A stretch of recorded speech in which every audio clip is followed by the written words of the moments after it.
बम्बई नगरी यानी कि मुंबई एक ऐसा शहर जहां पर अपने सपनों को सजाने के लिए हर कोई पहुंच जाता है।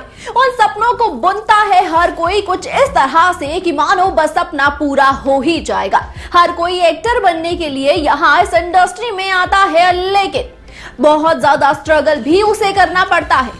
और ऐसे में उनकी कहानियां जब जानी जाती है, जब वो एक छोटा इंसान एक बड़ा शख्स बन जाता है, सुपरस्टार बन जाता है, हर एक शख्स उससे जानने लगता है, तो उनकी कहानी जानना भी हर किसी को खूब पसंद आता है। और आज ऐसी ही कहानी हम आप सभी के सामने लेकर आए हैं, आप सभी की फेवरेट गोपी बहू यानी कि देवुलीना भट्टाचार्य की। वही इनकी झोली में आकर ये किरदार गिर गया था। ये बहुत ही ज्यादा लकी निकली कि इन्हें ये मिल गया शो, और उस वक्त इन्हें शो मिला था जब ये बहुत ज्यादा निराश हो चुकी थी। ऐसे में देवुलीना इस शो के जरिए पूरी तरह से बन गई टीवी इंडस्ट्री की एक ऐसी बहू, एक ऐसी टीवी एक्ट्रेस जिन्हें सबसे ज्यादा पहचान जल्द ही हासिल हो गई। लेकिन उसके लिए उन्हें स्ट्रगल भी खूब करना पड़ा, मेहनत भी खूब करनी पड़ी। आज अपनी इस रिपोर्ट में हम आपको देवुलीना भट्टाचार्य की अनटोल्ड स्टोरी बताने जा रहे हैं। सबसे पहले बात करते हैं देवुलीना की पर्सनल लाइफ की। बता दें कि 1990 में उनका जन्म हुआ था असम में, और वहीं की उनकी परवरिश है। जब वो काफी ज्यादा छोटी थी उसी वक्त अपने पिता को वो खो चुकी थी, और उनकी माँ के सहारे ही वो अपनी जिंदगी को आगे बढ़ाती चली गई। भरतनाट्यम ट्रेन डांसर हैं देवुलीना। उन्हें डांस करना बेहद ही पसंद है। इसे में अपने करियर को आगे वो बढ़ाना भी चाहती थी। उन्होंने ग्रेजुएशन की और उस दौरान भी वो एक्टिंग और डांसिंग में ही आगे बढ़ती चली गई। देवुलीना भट्टाचार्य की एक्टिंग लाइफ। उन्होंने DID सीजन 2 के जरिए आना चाहा एंटरटेनमेंट वर्ल्ड में। इसमें वो सिलेक्ट भी हो गई थी, लेकिन कुछ ही हफ्तों में शो से बाहर वो हो गई, जिसके बाद उन्होंने हार बिल्कुल नहीं मानी। उन्होंने स्ट्रगल किया मुंबई में रहते हुए। वो लगातार काम ढूंढ रही थी, लेकिन उन्हें काम मिल नहीं रहा था। मगर वो ठान चुकी थी कि इस दुनिया से अब वो वापस तो जाने नहीं वाली, यूं ही हार कर। और वो सफल साबित होती हुई भी सामने आई। उन्हें NDTV का एक शो मिल गया, जिस शो का नाम है सावरे सबके सपने प्रीतो। इसमें प्रीता का किरदार अदा करती हुई देवुलीना को पहली बार देखा गया। शो में इतनी पॉपुलैरिटी वो हासिल नहीं कर पाई, लेकिन हाँ एक नोन फेस जरूर बन चुकी थी, जिसके बाद देवुलीना को छोटे मोटे रोल मिलना शुरू हो गए।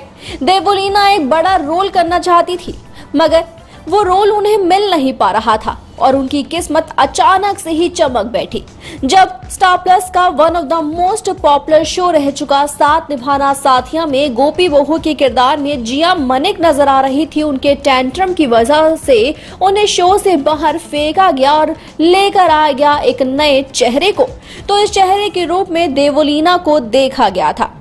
यहाँ शो के डायरेक्टर प्रोड्यूसर फटाफट से चाहते थे कोई ऐसा चेहरा जो गोपी बहू के किरदार में बिल्कुल फिट बैठ जाए। लेकिन देवुलीना के काम करने के 6 महीने तक इस शो की TRP बहुत बुरी गिरती चली गई, और देवुलीना को गोपी बहू के किरदार में किसी ने भी पसंद नहीं किया। मगर देवुलीना ने हार बिल्कुल भी नहीं मानी थी, और ऐसे में 6 महीने बाद उन्हें सक्सेस मिल ही गई। उनके बदले हुए रूप, उनकी बेहतरीन एक्टिंग को देखकर सभी उन्हें पसंद करने लगे, और साथ निभाना साथिया उनके एक्टिंग करियर का अभी तक सबसे बड़ा और टर्निंग पॉइंट शो उनकी जिंदगी का रहा है। अब बात करते हैं देवुलीना भट्टाचार्य की कंट्रोवर्सीज की। उनकी पहली कंट्रोवर्सी आती है उन्हीं के शो साथ निभाना साथिया से, जहां वो अपने सीनियर एक्टर से लड़ाई करती हुई दिखाई दी थी। जी हाँ, उनकी लड़ाई हो रही थी, और ऐसे में ये सिर्फ एक ही सीनियर के साथ नहीं थी, बल्कि शो के बाकी को स्टार्स के साथ भी थी। कहा जा रहा था कि उस वक्त उनका साथ दे रहे थे शो में उनके देवर का किरदार अदा करने वाले एक्टर विशाल सिंह, जिनसे उनका लव अफेयर उन्हीं दौरान शुरू हो चुका था। और कहा जाता है कि आज तक ये दोनों एक दूसरे के साथ है, लेकिन अपने रिश्ते को छुपाते हैं। लेकिन देवुलीना की जहां जिंदगी इस वक्त ग्लैमर इंडस्ट्री में घुस चुकी है और कहीं खास रोल वो नहीं कर रही हैं, ऐसे में कुछ ही वक्त पहले उनकी जिंदगी का बड़ा हंगामा होता हुआ नजर आया। ये बात है साल 2018 की, जब र्यूमर्स ये कह रहे थे कि उनका एक बॉयफ्रेंड है, और उसके बाद शॉकिंग खबर ये सामने आने लगी कि अपने बॉयफ्रेंड की ही वजह से वो एक मर्डर केस में फंस गई है। ये मर्डर केस था डायमंड मर्चेंट राजेश्वर उड़ानी का, जिनके मर्डर केस में पहले तो बुलाया गया देवोलीना भट्टाचार्य जी को।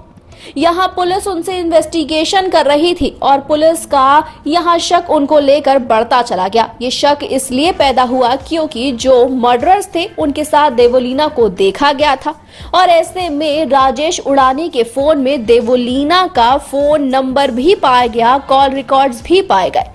इसी वजह से इन्वेस्टिगेशन चलती रही देवोलीना के साथ, लेकिन इस दौरान क्लीन चिट भी काफी जल्द ही देवोलीना को मिल गई।